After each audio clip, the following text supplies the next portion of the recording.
Hello, my name is Mark and I'm here to talk a bit about why the 300th anniversary of the Tanfield Railway is so important. Not just for us, but for history in general. Like most people, when I was at school, I was taught that railways began when locomotion, or perhaps even rocket, made their first moves on the Stockton and Darlington or Liverpool and Manchester railways. But in truth, that's a bit like claiming that the iPhone 6 was the world's first mobile phone. The real story of rail transport stretches back more than 2 centuries before that, and probably the most important survivor from that early era is the Tanfield route. The first known use of rails to transport coal was actually in Nottinghamshire, sometime around 1604 at pits owned by Huntington Beaumont. He also had coal mines near Bedlington in Northumberland, and within a few years he was using the same technology there. The sheer cost of laying rails for the new waggonways meant that it didn't catch on immediately, but by the early 1620s it had really spread to Tyneside. In 1621, a new waggonway was opened at Wickham, which was reckoned to be the most intensively mined area in the world at the time. The sheer volume of carts trying to use poor roads made change essential, and it allowed the industry to flourish. For the first time, coal could be sent to the River Tyne for shipping all year round, rather than getting stuck in muddy cart tracks. During this time, the technology involved in waggonways developed massively. It's important to realise that this was the white heat of innovation during the 1600s. It might look quaint now to see a horse-drawn wagon on wooden rails, but it was utterly revolutionary at the time.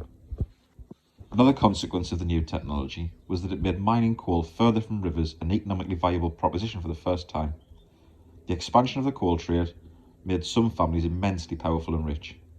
The coming together of the Wortley, Liddell, Bowes and Coatsworth families to form the Grand Alliance was a tipping point, and really was when big business became involved in Tyneside coal. In the early 1720s, those families were looking to mine coal ever further away from the Tyne. They had huge reserves of coal in the areas around Causey, Tanfield and beyond. Their solution was to push waggonway technology to its ultimate and really pave the way for the modern railway systems we know today. The Tanfield Waggonway was not a small affair. It ran for 8 miles, making it the longest in existence.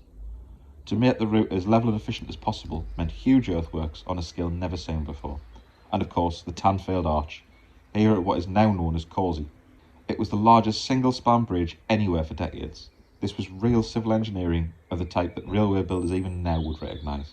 Because so much coal was shipped down the waggonway, double and even triple track was needed in places.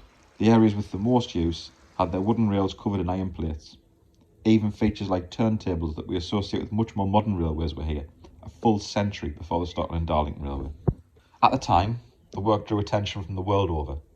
The best drawings we have were actually from a Frenchman called Gabriel Jars, who was sent to inspect the works and report back.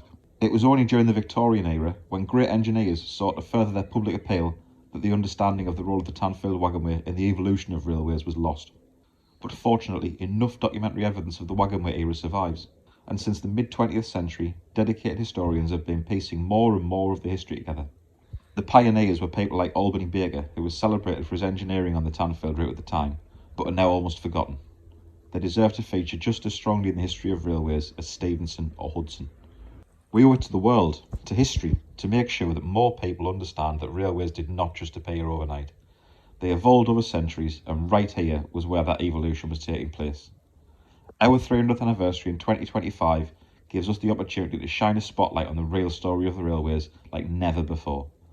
Our plans include big events and projects like the reconstruction of a section of Waggonway at Causey. But in these challenging times, we need your support to give us a chance of making them happen. Please take a look at our coronavirus fundraising appeal to find out more about how you can help us make the 300th anniversary happen. Thank you for your time, and I hope to see you all here in 2025 to celebrate one of the most important moments in the creation of the world we all live in.